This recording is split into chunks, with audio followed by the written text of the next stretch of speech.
এই যে আমার হাতের তালু সমান নারকেলটা দেখতে পাচ্ছ, এটা দিয়ে হবে আজকে পিঠে। সাইজে যেও না, ভেতরে কি আছে সেটা হচ্ছে বড় কথা।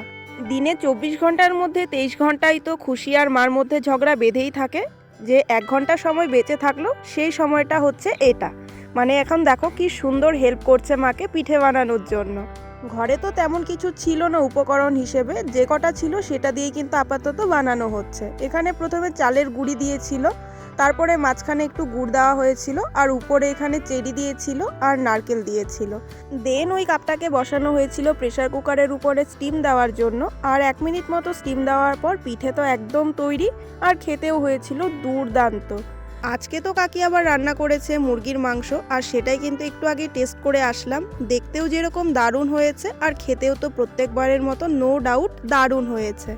তো যাই হোক, আজকের ভিডিওটা এখানেই শেষ করছি। তো চলো, টাটা।